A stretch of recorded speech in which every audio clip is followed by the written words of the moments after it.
લોકસભા ચૂંટણી બાદ અને સતત ત્રીજી વખત વડાપ્રધાન બન્યા બાદ નરેન્દ્ર મોદી પહેલીવાર પોતાના સંસદીય ક્ષેત્ર વારાણસી પહોંચ્યા, જ્યાં તેમણે દશાશ્વમેઘ ઘાટ પર ગંગા આરતી કરી હતી। વડાપ્રધાન નરેન્દ્ર મોદી લોકસભા ચૂંટણી બાદ પ્રથમવાર વારાણસીના મતદાતાઓનો આભાર માનવા આવ્યા હતા, ત્યારે વારાણસીના લોકોએ તેમનું ઉત્સાહથી સ્વાગત કર્યું હતું। વડાપ્રધાન નરેન્દ્ર મોદી, ઉત્તર પ્રદેશના રાજ્યપાલ આનંદીબેન પટેલ, મુખ્યમંત્રી યોગી આદિત્યનાથ વારાણસીના દશાશ્વમેઘ ઘાટ પર પહોંચ્યા અને પૂજા અર્ચના કરી। સાથે જ તેમણે 21 કન્યાઓ અને 9 પૂજારીઓ સાથે ગંગા આરતી કરી। આ સાથે ત્રીજી વખત પીએમ બન્યા બાદ નરેન્દ્ર મોદી ફરી એકવાર બાબા વિશ્વનાથના દરબારમાં માથું નમાવવા પહોંચ્યા। કાશી વિશ્વનાથ મંદિર અને દશાશ્વમેઘ ઘાટને 100 ક્વિન્ટલ ફૂલોથી શણગારવામાં આવ્યો। દશાશ્વમેઘ ઘાટની આરતી સ્થળને સૂર્યમુખી, કંદ, ફિક્સ અને મેરીગોલ્ડના ફૂલોના માળાથી શણગારવામાં આવ્યો અને આ ફૂલો પશ્ચિમ બંગાળ, ઉત્તરાખંડ અને કોલકાતાથી લાવવામાં આવ્યા। તો આસપાસના ઘાટને પણ દિવાળીના તહેવારની જેમ શણગારવામાં આવ્યા અને ઘાટ અને સીડીઓ પર રેડ કાર્પેટ પાથરવામાં આવ્યું।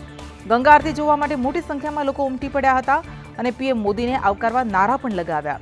ગંગા આરતી પૂરી થયા બાદ ઘાટ પર હાજર સ્થાનિક લોકોએ ભારત માતા કી જયના નારા લગાવ્યા અને પીએમ મોદીનું અભિવાદન કર્યું હતું। રાજ્યમાં આજે વાદળછાયા વાતાવરણ વચ્ચે વરસાદ વરસ્યો તો ક્યાંક ધમાકેદાર વરસાદ વરસ્યો તો ક્યાંક સામાન્ય વરસાદ વરસ્યો। રાજ્યમાં ચોમાસાએ વિધિવત દસ્તક દઈ દીધી છે। છેલ્લા કેટલાક દિવસથી દક્ષિણ ગુજરાત અને સૌરાષ્ટ્રમાં વરસાદી માહોલ છવાયો છે। ક્યાંક ધોધમાર વરસાદ તો ક્યાંક ધીમે ધારે મેઘરાજા મૂકીને વરસી રહ્યા છે। તો આ તરફ મધ્ય ગુજરાત અને ઉત્તર ગુજરાતમાં પણ ક્યાંક વરસાદી ઝાપટા પડી રહ્યા છે। સૌથી વધુ અમરેલી જિલ્લાના બાબરામાં 2.25 ઇંચ વરસાદ નોંધાયો છે। આ તરફ દક્ષિણ ગુજરાતમાં વરસાદી માહોલ છવાયો છે। સૌરાષ્ટ્રના અનેક વિસ્તારોમાં વરસાદી માહોલ આજે જોવા મળ્યો છે। અમરેલી, વેરાવળ, ગીર સોમનાથમાં વરસાદ વરસ્યો તો વડોદરા અને છોટાઉદેપુરમાં પણ વરસાદ વરસ્યો। આ તરફ દક્ષિણ ગુજરાતમાં સુરત, ભરૂચ, નવસારી, તાપી, વલસાડમાં મેઘમહેર થઈ છે। વાવણી લાયક વરસાદ વરસતા ખેડૂતોમાં ખુશીનો માહોલ જોવા મળ્યો તો બીજી તરફ કાળઝાળ ગરમીથી લોકોને ગરમીથી રાહત મળી। ગુજરાતમાં ચોમાસાને લઈને ચિંતાજનક સમાચાર સામે આવ્યા છે। ચોમાસાની સિસ્ટમ ગુજરાતમાં નબળી પડી છે। લોકો કાગડોળે વરસાદની રાહ જોઈ રહ્યા છે કે ક્યારે મેઘરાજા મહેરબાન થાય અને સાર્વત્રિક વરસાદ વરસે, પરંતુ ચોમાસાને લઈ હવામાન વિભાગે ચિંતાજનક આગાહી કરી છે। ચોમાસું રાજ્યમાં નબળું પડી રહ્યું છે। ચોમાસું હજુ નવસારી જ અટક્યું છે। સિસ્ટમ નબળી પડી જતા કેટલાક વિસ્તારમાં વરસાદ માટે રાહ જોવી પડી શકે છે। मानसून प्रवेश किया है वो नवसारी तक, लेकिन जो मानसून प्रवेश किया वो वीक मानसून प्रवेश किया है और जो आने वाले दिनों के लिए जो फोरकास्ट दिया गया है वो लाइट टू मॉडरेट रेन का फोरकास्ट दिया गया है। રાજ્યના કેટલાક વિસ્તારમાં વરસાદી માહોલ જોવા મળી રહ્યો છે, પરંતુ હજુ કેટલાક વિસ્તારમાં વરસાદ માટે લોકોએ થોડી રાહ જોવી પડશે। દેશમાં ચોમાસાને લઈને ચિંતાજનક સમાચાર સામે આવ્યા છે। હવામાન વિભાગ દ્વારા જણાવવામાં આવ્યું છે કે દેશમાં ચોમાસું નબળું પડ્યું છે। સારા વરસાદ માટે હજુ લોકોએ રાહ જોવી પડશે, કારણ કે હવામાન વિભાગે આગાહી કરી છે કે દેશમાં હાલ ચોમાસું નબળું પડ્યું છે। અત્યાર સુધી સામાન્યથી 20% ઓછો વરસાદ દેશમાં વરસ્યો છે। આગામી સમયમાં આગળ વધીને વરસાદની ઘટ પૂરે તેવી આશા હાલ દેખાઈ રહી છે। 1 જૂનથી અત્યાર સુધી સામાન્ય કરતાં ઓછો વરસાદ નોંધાયો છે। અત્યાર સુધીમાં સૌથી ઓછો વરસાદ દક્ષિણ ભારતના રાજ્યોમાં વરસ્યો છે, તો ઉત્તર પશ્ચિમના કેટલાક રાજ્યોમાં હજુ પણ ભીષણ ગરમી પડી રહી છે। યુપી, પંજાબ સહિત દેશના કેટલાક રાજ્યોમાં હીટ વેવની પણ આગાહી કરાઈ છે।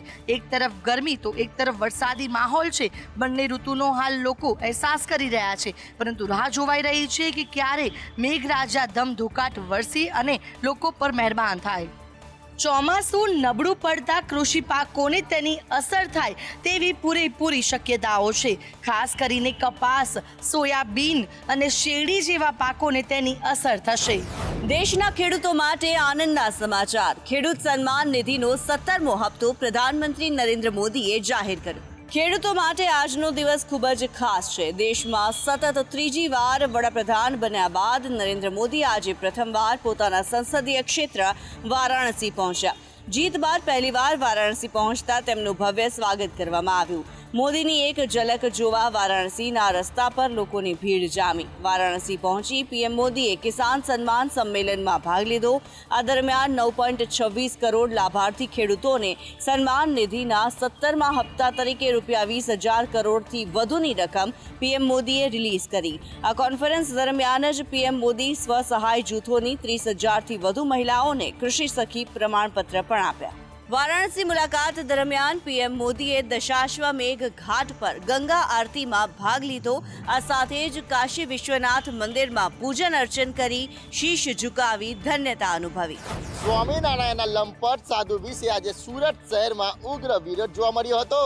સ્વામિનારાયણના સંપ્રદાયના તીથલધામ વટાલતામાના મંદિરોમાં એક પછી એક વિવાદ થતા જ રહે છે. ખાસ કરીને સ્વામિનારાયણ સંપ્રદાયના વટાલતામાના મંદિરોના સ્વામી દ્વારા સ્ત્રીઓ સાથે સંપર્ક રાખવાની સાથે સાથે દુષ્કર્મ સૃષ્ટવિધિનું કૃત્ય પણ આચરવામાં આવતા હોવાના કારણે હરિભક્તોમાં ભારે રોષ જોવા મળી રહ્યો છે. આજે આચાર્ય પક્ષના સમર્થકો અને મહિલા અને પુરુષો દ્વારા સુરત જિલ્લા કલેક્ટર કચેરી ખાતે બેનરો સાથે ઉગ્ર રજૂઆત કરવામાં આવી હતી. આ તકે આચાર્ય પક્ષના સમર્થકે જણાવ્યું હતું કે આવા લંપટ સાધુઓના ડોટિયા ઉતારી ધોળા કપડાં પહેરાવી રોડે ચલાવવા માટે જ આજે આવ્યા છે. ત્યારે વિરોધ કરી રહેલી કેટલીક મહિલાઓએ કહ્યું હતું કે આવા સ્વામી સમાજ માટે કલંકિત છે, તેને જલ્દીથી ગાડી પરથી દૂર કરવામાં આવે. જૈન સમાજના આંદોલનનો અંત આવી શકે છે. સુરતથી જૈન સમાજનું પ્રતિનિધિ મંડળ ગાંધીનગર જઈ નેતાઓ સાથે મુલાકાત કરી શકે છે. યાત્રાધામ પાવાગઢમાં જૈન મુનિની મૂર્તિઓ ખંડિત થતા મામલો બિચક્યો હતો, ત્યારે હવે આખો મામલો શાંત પડે તેવા એંધાણ વર્તાઈ રહ્યા છે. સુરતથી જૈન સમાજનું પ્રતિનિધિ મંડળ ગાંધીનગર જશે અને નેતાઓ સાથે મુલાકાત કરશે.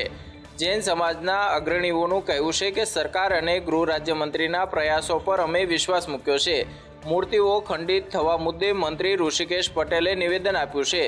મૂર્તિઓ ખંડિત થવાના કેસમાં ફરિયાદ નોંધાઈ છે. જે પણ ગુનેગાર હશે તેને પકડવામાં આવશે અને કડક કાર્યવાહી કરાશે. મૂર્તિઓ પુનઃસ્થાપન માટેનું કામ ચાલી રહ્યું છે.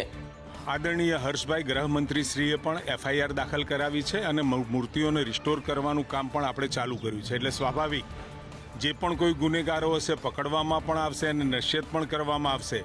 પરંતુ આવા જે અસામાજિક તત્વો છે કે જેનાથી જે કૃત્ય કરવાથી કોઈ પણ પ્રકારનો એમને ફાયદો નથી થતો, પરંતુ સામાજિક અને ધાર્મિક લાગણીઓ ભડકાવવાનું કામ કરી રહ્યા છે, તેમના માટે ખૂબ કડકાઈથી રાજ્યભરમાં સ્કૂલ વેન ચાલકો અને રિક્ષા ચાલકોની અચોક્કસ મુદતની હડતાલ, વાલીઓને સ્કૂલો પર દોડધામ. રાજકોટ ટીઆરપી ગેમ ઝોન કાંડ બાદ આરટીઓ પોલીસ દ્વારા સ્કૂલ વાન રિક્ષા ચાલકો સામે અનેક નિયમો દાખલ કરી દીધા છે.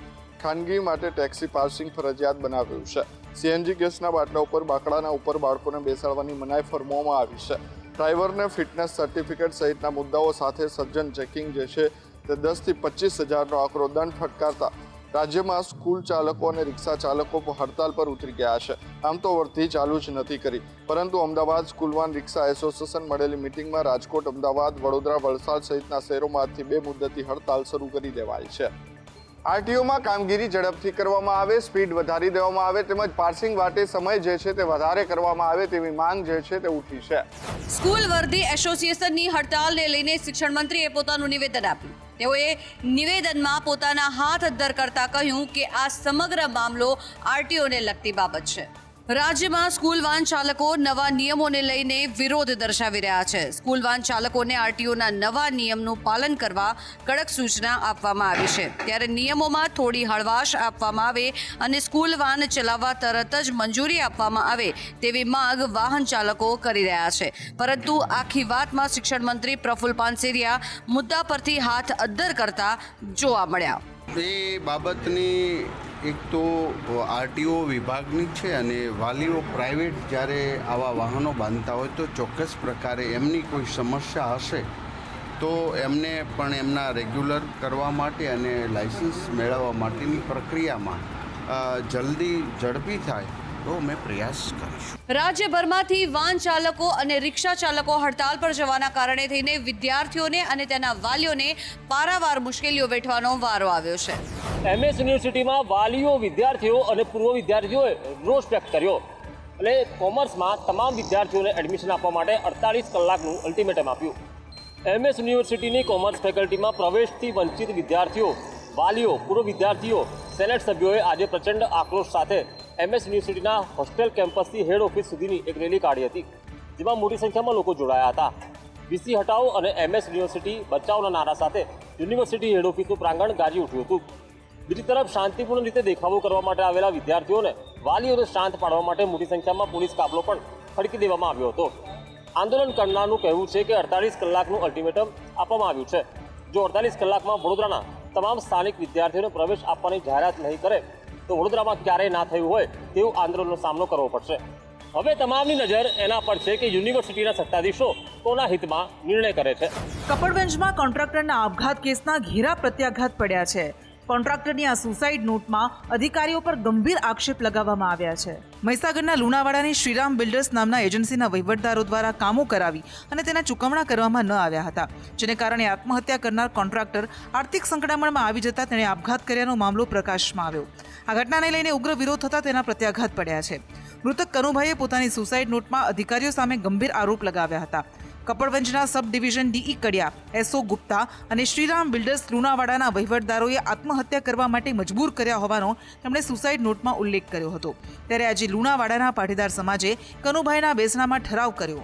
સમગ્ર મામલે મુખ્યમંત્રીને રજૂઆત કરીને ન્યાયની માંગ કરાશે. હાલ તો સુસાઇડ નોટને આધારે પોલીસે આગળની તપાસ હાથ ધરીને કાર્યવાહી શરૂ કરી છે. પરંતુ લોકોની સાથે સ્થાનિકોની સાથે ધારાસભ્ય નિમિષા સુથાર પણ કોન્ટ્રાક્ટરને ન્યાય અપાવવા માટે મેદાને પડ્યા છે. ભાવનગરમાં પ્રી મોન્સૂન એક્ટિવિટી માત્ર કાગળ પર હોય તેવો ઘાટ સર્જાયો છે. તંત્રએ માત્ર જર્જરિત મકાનોને નોટિસ આપી સંતોષ માન્યો.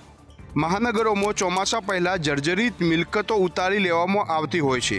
જ્યારે ભાવનગર મહાનગરપાલિકા વિસ્તારમાં તંત્ર દ્વારા આવી જર્જરિત મિલકતોને નોટિસ તો આપવામાં આવી છે, પરંતુ આ મિલકતોનું નથી સમારકામ કરાયું કે નથી ઉતારી લેવામાં આવી. જેસે તે વેસે સ્થિતિમાં બાંધકામ જોવા મળી રહ્યું છે. ભાવનગરમાં પણ આવી જર્જરિત મિલકતોને નોટિસો તો આપવામાં આવી છે, પરંતુ ત્યારબાદ કામગીરી થઈ છે કે નહીં તે જોવાનું તંત્રને ધ્યાનમાં આવતું નથી, જેના કારણે આવી જર્જરિત મિલકતો જેમની તેમ હાલતમાં જોવા મળી રહી છે અને જીવ જોખમમાં હોય તેવું લાગી રહ્યું છે. મહાનગરપાલિકા દ્વારા 200 જેટલા એકમોને નોટિસ આપી ઉતારી લેવા અથવા રિપેરિંગ કરવા માટેની સૂચના આપવામાં આવી છે. ગાંધીનગરને ફરી એકવાર મહિલા મેયર મળ્યા છે. મીરાબેન પટેલના નામની આજે જાહેરાત કરવામાં આવી છે. વોર્ડ નંબર 10માંથી ચૂંટાઈને આવ્યા છે. ગાંધીનગરમાં નવા મેયર તરીકે મીરાબેન પટેલના નામની જાહેરાત કરાઈ છે. વોર્ડ નંબર 10ના તેઓ કોર્પોરેટર છે અને ડેપ્યુટી મેયર તરીકે નટવરજી મથુરજી ઠાકોરની વરણી કરવામાં આવી છે. નોંધનીય છે કે ગાંધીનગરને નવા મહિલા મેયર એપ્રિલ મહિનામાં જ મળી જવાના હતા, પરંતુ લોકસભાની ચૂંટણી અને ત્યારબાદ નવી સરકારની શપથવિધિના કારણે નવા મેયર મળવામાં સમય લાગ્યો હતો. ગાંધીનગર મહાનગરપાલિકાની સામાન્ય સભામાં શાસક પક્ષના 43 સભ્યો, જ્યારે મેયર તરીકે વોર્ડ નંબર 10ના કાઉન્સિલર મીરાબેન પટેલે ડેપ્યુટી મેયર તરીકે વોર્ડ નંબર 1માંથી આવતા નટુજી મથુરજી ઠાકોરની પસંદગી કરવામાં આવી હતી. તો સ્ટેન્ડિંગ કમિટીના ચેરમેન તરીકે ગૌરાંગ વ્યાસની પસંદગી કરાઈ. અનેક નામોની ચર્ચા વચ્ચે મીરાબેનનું નામ જાહેર થતાં તેમણે હાઈકમાન્ડનો આભાર માન્યો અને કહ્યું, મનપામાં જૂના અને અધૂરા કામો હશે તે પૂરા કરવા પ્રયત્નો કરીશ. જૂનાગઢ મહાનગરપાલિકાની ચૂંટણી સમયસર યોજાશે. 31 જુલાઈ પહેલા જ જૂનાગઢને નવા મેયર પણ મળી જશે. જૂનાગઢ મહાનગરપાલિકામાં શાસનની સમયમર્યાદા પૂરો થવા જઈ રહી છે, ત્યારે થોડા જ સમયમાં જૂનાગઢ મહાનગરપાલિકાની ચૂંટણી ઓક્ટોબર માસમાં યોજાશે તેવા સમાચારો વહેતા થયા હતા, જેને લઈને જૂનાગઢના ડેપ્યુટી મેયર ગિરીશ કોટેચાએ કહ્યું હતું કે જૂનાગઢ મહાનગરપાલિકામાં શાસનની સમયમર્યાદા પૂરી થાય છે. તારીખ 31 જુલાઈ પહેલા ચૂંટણી થઈ જશે અને જૂનાગઢને નવા મેયર પણ મળી જશે. ચૂંટણીઓ મોડી યોજાશે તે વાત તેમણે તદ્દન ખોટી ગણાવી હતી. સમય મર્યાદા એટલે કે 5-10 દિવસમાં જ મહાનગરપાલિકાની ચૂંટણીની તારીખો જાહેર થશે. જૂનાગઢમાં નવા મેયરની સાથે અનેક સ્થાનિક પ્રશ્નો છે તેનો પણ ઝડપથી ઉકેલ આવશે તેવી વાત ડેપ્યુટી મેયર દ્વારા કરવામાં આવી છે. ગરમીની અસર લીલા શાકભાજી પર પડી છે અને લીલા શાકભાજીના ભાવમાં ધરખમ વધારો નોંધાયો છે. લોકો હવે વરસાદની રાહ જોઈ રહ્યા છે, પરંતુ ગરમી પીછો નથી છોડી રહી. હજુ પણ કેટલાક શહેરોમાં કાળઝાળ ગરમી પડતા તેની સીધી જ અસર શાકભાજીના ભાવ પર થઈ છે. લીલા શાકભાજીના ભાવ 100 રૂપિયાથી 160 સુધી પહોંચ્યા છે. ડુંગળી અને બટાકાના ભાવ 15 રૂપિયાથી વધી સીધા 44 થયા. શાકભાજી કઠોળમાં કૃત્રિમ ભાવ વધારો થવાનો આક્ષેપ લગાવાઈ રહ્યો છે. ટામેટાના ભાવ પણ કિલોએ 60 પર પહોંચ્યા છે. ટામેટા મહારાષ્ટ્ર અને બેંગલુરુથી ગુજરાતમાં આવે છે અને ગરમીના કારણે 20% ટામેટા બગડી જતા ભાવમાં મોટો વધારો થયો છે. તો કોથમીર ગુજરાતમાં મધ્યપ્રદેશથી આવે છે. આવક ઓછી હોવાથી કોથમીરના ભાવ પણ વધી ગયા છે. ભાવ વધતા ગૃહિણીઓનું બજેટ ખોરવાઈ ગયું છે. સ્થાનિક આવક બંધ થતાં શાકભાજીની અછત સર્જાતા આ ધરખમ ભાવ વધારો નોંધાયો છે.